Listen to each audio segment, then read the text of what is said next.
श्रीगुरुभ्यो नमः। हरि ओम। हम हनुमते नमो नमः। శ్రీరామదూత హనుమత్కటాక్ష వధించత్వం. వృశ్చిక రాశి వారికి 2026 ఏ విధమైన ఫలితాలు రాబోతున్నాయనగా, జనవరి 17వ తారీఖు నుంచి ప్రారంభం చేసుకుని ఏప్రిల్ వరకు కూడా వృశ్చిక రాశి వారికి ఆరోగ్యపరమైనటువంటి సమస్యలు ఎదుర్కోవాల్సిన అవసరం ఉంది. అదేవిధంగా ఆర్థికమైనటువంటి సమస్యలు కూడా ఎక్కువయ్యేటువంటి అవకాశం కనిపిస్తోంది. ఈ 3 నెలల తర్వాత నుంచి కూడా ఒక స్థిరత్వాన్ని ఏర్పరచుకుంటూ అప్పులు తీర్చుకోవడం ఏ విధమైనటువంటివి అనేటువంటి విధంగానే కొనసాగుతూ ఉంటుంది. ఆర్థిక పరంగా వృశ్చిక రాశి వారు మొదటి 4 నెలలు కూడా చాలా అంటే చాలా నలుగుతూ పీకల వరకు అప్పుల్లోకి కూరుకుపోయామా అన్నట్టు వీరి యొక్క మానసిక ఆర్థిక సంక్షోభానికి గురవుతూ ఉంటారు. ఇదేమిటిది, నేను ఎన్నో పూజలు చేస్తున్నాను, అయినా సరే ఇన్ని అప్పులు నాకు ఎలా వచ్చేసాయి, ఏమిటి అర్థం కానిటువంటి ఒక డైనమాలో ఉండేటువంటి అవకాశం ఏర్పడుతుంది. ఈ వృశ్చిక రాశి వారికి, రాజకీయంలో ఉన్న వారికి మొదటి 4 నెలలు అంటే జనవరి 17వ తారీఖు నుంచి మే వరకు కూడా కొంచెం వ్యవస్థ బాగానే ఉందని చెప్పుకోవచ్చు. గౌరవం పెరగదు, అలాగని గౌరవం తగ్గదు. మిమ్మల్ని నమ్మిన వారు మీ వెంట నడుస్తూనే ఉంటారు. విద్యార్థులకు మాత్రం కాస్త గట్టుగాలంగా చెప్పాలి. అనుకున్నటువంటివి రాయలేక, తెలిసినా కూడా ఏదో బద్ధకంగా అనిపించి ప్రజెంటేషన్ అనేటువంటిది ఎక్కువ ఇవ్వలేకపోతూ ఉంటారు. మానసికమైన ఒత్తిడి కలుగుతుంది. ఎందుకు కలుగుతుందో కారణం తెలియకుండా కాస్త ఇబ్బంది కలుగుతూ ఉంటుంది. ఇటువంటి వారిని దేవాలయ ప్రదక్షిణలు చేయించడం కానీ, లేదా మెడిటేషన్ మీద కాన్సన్ట్రేషన్ కానీ చేయించడం చాలా మంచి విషయంగా చెప్పొచ్చు.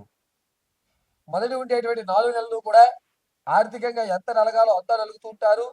5వ నెల నుంచి కూడా వృశ్చిక రాశి వారు మీ ఆర్థిక అప్పులు తీరడానికి మార్గాలు వెతుక్కుంటారు.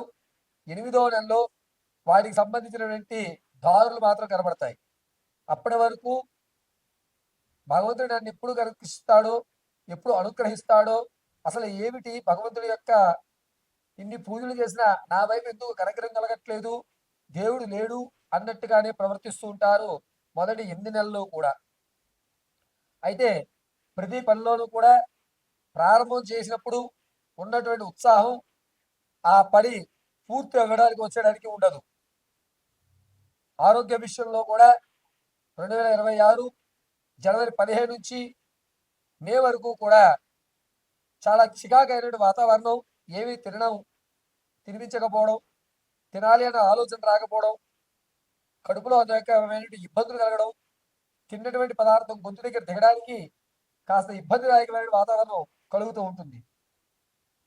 అయితే 2026లో ఎవరైతే పెట్టుబడి పెట్టాలనుకుంటున్నారో వృశ్చిక రాశి వారు ఏప్రిల్ 8వ తారీఖు నుంచి ప్రారంభం చేసుకుని జూన్ 28వ తారీఖు మధ్యలో వ్యాపారం ప్రారంభం చేసుకోండి.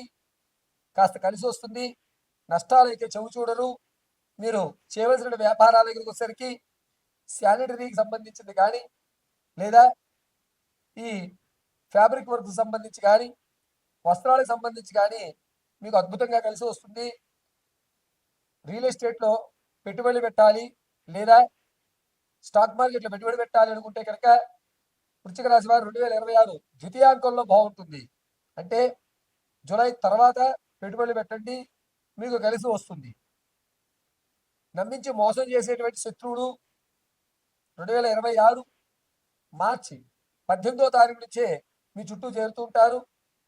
ఇంతకుముందు మీరు విడిచిపెట్టిన వాళ్ళు, అక్రమైన సంబంధాలు ఏవైనా సరే మార్చి తర్వాత నుంచి కూడా మీ దగ్గరికి మళ్ళా పునరుద్ధరించడం, అవకాశం కోసం ఎదురు చూడడం, ఆ అవకాశం నవంబర్లో రావడం, మిమ్మల్ని వంచడం, మిమ్మల్ని దూరం చేయడం అనేటువంటివి నవంబర్లో జరుగుతాయి. కాబట్టి పాత బంధాలు ఏవైతే ఉంటాయో వారి తిరిగి పునరుద్ధరీకరణ చేయాలి అనుకుంటే కనుక ఆ ఆలోచన మానుకోండి. అవతల వారు ఎంత ప్రాధేయపడినా ఇక నేను దాన్ని కొనసాగించదలుచుకోలేదు, నేను ఇలాగే ఉండాలనుకుంటున్నానని నిర్మోహమాటంగా వారితో వెచ్చించుకోవడం చాలా మంచిది. వృశ్చిక రాశి వారు 2026లో ద్వితీయాంకమైనటువంటి రోజు అంటే ఆగస్టు 18 తర్వాత ఆక్వాఫీల్డ్లో కానీ చేపలకు సంబంధించిన వ్యాపారాలు కానీ చేయండి. ఆగస్టు 18 దగ్గర నుంచి మే 24వ తారీఖు వరకు కూడా వీరికి కలిసి వస్తుంది. అయితే 2026లో వృశ్చిక రాశి వారు ఉద్యోగ ప్రాప్తి కలిగేటువంటి అవకాశం మే నుంచి ఆగస్టు వరకు కూడా ఉద్యోగ ప్రాప్తి కలిగే అవకాశం లభిస్తోంది. ప్రమోషన్ల కోసం చూస్తున్న వారికి ద్వితీయాంకంలో అద్భుతంగా ఉంటుంది. ప్రథమాంకంలో అసలు ప్రమోషన్ గురించి ఆలోచన చేయవద్దు. ఎవరైతే వృశ్చిక రాశి వారు ఆడవారు ఉంటారో విలువైన వస్తువులు ఇంతకు ముందు పోగొట్టుకునేవి ప్రథమాంకంలో లభిస్తాయి. కానీ ద్వితీయాంకంలో మళ్ళా వాటిని తిరిగి పోగొట్టేసుకుంటూ ఉంటారు. స్థిరాస్తులు కొనేటువంటి వ్యవస్థలో కనుక తూర్పు పడమట భాగాలు కలిసి వస్తాయి. అదేవిధంగా వృశ్చిక రాశి వారు ఆడవారి సంతానం కొరకు ఎవరైతే చూస్తున్నారో వారు ప్రథమాంకమైనటువంటి మార్చి 17వ తారీఖు నుంచి జూలై వరకు కూడా వివాహానికి అత్యంత అద్భుతంగా కలిసి వచ్చేటువంటి వ్యవస్థగా చెప్పొచ్చు. సంతానం కొరకు ప్రయత్నాలు చేస్తున్న వారు శుభవార్త వింటారు. అది కూడా ఫిబ్రవరి 8వ తారీఖు నుంచి ప్రారంభం చేసుకుని జూన్ లోపు ఖచ్చితంగా మీరు గర్భవతులు అయ్యేటువంటి అవకాశం ఎక్కువగా లభిస్తోంది. ఇక ప్రసవానికి ఉన్నటువంటి వారు ప్రథమాంకమైనటువంటి జనవరి 8వ తారీఖు నుంచి ఏప్రిల్ వరకు కూడా కవలలో జనించేటువంటి అవకాశం ఎక్కువ లభిస్తుంది. ఏప్రిల్ తదనంతరం నుంచి పుత్రికా సంతానానికి ఎక్కువ యోచనలు కనబడుతున్నాయి. 2026లో వృశ్చిక రాశి వారు భార్యాభర్తల మధ్య ఏవైతే గొడవలు కీచులు జరుగుతున్నాయో అవి ప్రథమాంకంలో ఇంకా ఎక్కువ అవుతాయి, కానీ తగ్గేటువంటి అవకాశం ఎక్కడ కనిపించట్లేదు. ద్వితీయాంకంలో మాత్రం ఈ సమస్యకి పరిష్కారాలు కనబడతాయి. మీతో పాటు మిమ్మల్ని పర్యవేక్షణ చేయడానికి వేరే ఒకరు ఉండి మిమ్మల్ని మానిటరైజ్ చేసి భార్యాభర్తలు అంటే ఈ విధంగా ఉండాలి అనేటువంటి నిర్ణయాలు తీసుకుంటూ ఉంటారు. ఇక 2026లో వృశ్చిక రాశి వారు మీకు కలిసి వచ్చేటువంటి వ్యవస్థ జూలై నుంచి సెప్టెంబర్ మధ్య కాలంలో మీకు మంచి అవకాశాలు అనేవి కనబడుతున్నాయి. విదేశాలకు వెళ్ళే అవకాశం కూడా ఈ మధ్య కాలంలోనే చేసుకోండి. అద్భుతంగా వృశ్చిక రాశి వారికి కలిసి వస్తుంది. విందు వినోదాల్లో శుభ కార్యక్రమాల్లో మీకంటూ ఒక పెద్ద పీట వేస్తారు. కానీ మేము చేసాం ఆ పనులని చెప్పి ఆ క్రెడిట్ అంతా వేరే వాళ్ళు తీసుకునే అవకాశమే ఎక్కువగా లభిస్తుంది. కాబట్టి ప్రథమ ద్వితీయాంకంలో 2026లో ఎటువంటి శుభ కార్యక్రమంలోనే సరే మీకంటూ బాధ్యత ఏదైనా అప్పచెప్తే ఈ బాధ్యత నేను మొయ్యలేను అని చెప్పి పక్క వాళ్ళకి అప్పచెప్పేయడమే చాలా మంచిది. ఇక వృశ్చిక రాశి వారు తమ వ్యక్తిగతమైన జాతకాన్ని తెలుసుకోవడానికి కింద స్క్రోల్ అవుతున్న నెంబర్ని సంప్రదించండి. Date of birth, time, place of birth ఆధారంగా మీ జాతకాన్ని పూర్తిగా విశదీకరించి ఇవ్వడం జరుగుతుంది. ఒకవేళ అటువంటివి తెలియకపోతే కనుక మీ ఫోటో పంపించడం, మేము అడిగేటువంటి ప్రశ్నలకి మీరు సమాధానం చెప్పడం, వాటి గణాంకాలు కట్టుకుని మీ పూర్తి జాతకాన్ని విశదీకరించి చెప్పడం అయితే ఖచ్చితంగా జరుగుతుంది.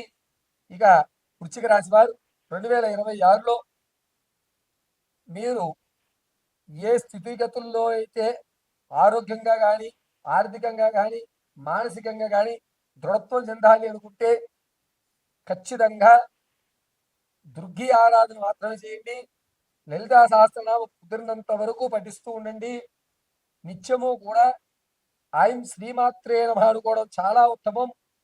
ఎంతవరకు మీరు దేవి ఆరాధన చేయగలిగితే అంత లాభదాయకంగా ఉంటుంది. వృశ్చిక రాశి వారు 2026లో శుక్రవారం, సోమవారం ఈ 2 రోజులు కూడా ఏదన్నా అమ్మవారి దేవాలయంలో మందార పుష్పాలతో కానీ లేదా తెల్లటి పుష్పాలతో కానీ అర్చన చేయించండి. ప్రతి నిత్యము కూడా మీరు మీ యొక్క దేవాలయ ప్రాంగణంలో 21 ప్రదక్షిణ చేసి తెల్లటి పుష్పాలు అమ్మవారి పాదాలకు సమర్పించి అమ్మవారి దేవాలయంలో కుంకుమను మాత్రమే ధరించండి. అది కూడా వృత్తాకారంగా లేదా కాస్త కుంకుమను ఇంటికి తెచ్చుకుని మీ కుంకుమలో వాటిని కలుపుకుని పొట్టుగా వృత్తాకారంగా పెట్టుకోండి. సర్వము జగదాంబిక మిమ్మల్ని రక్షిస్తూ ఉంటుంది. పైగా ఈ వృశ్చిక రాశి వారు ప్రథమాంకంలో ఎంత జాగ్రత్తగా ఉంటే అంత మంచిది. జనవరి 7వ తారీఖు నుంచి 27వ తారీఖు ఆగస్టు వరకు కూడా ప్రయాణాల విషయంలో చాలా జాగ్రత్తగా ఉండండి. సర్వం పరమేశ్వరార్పితం.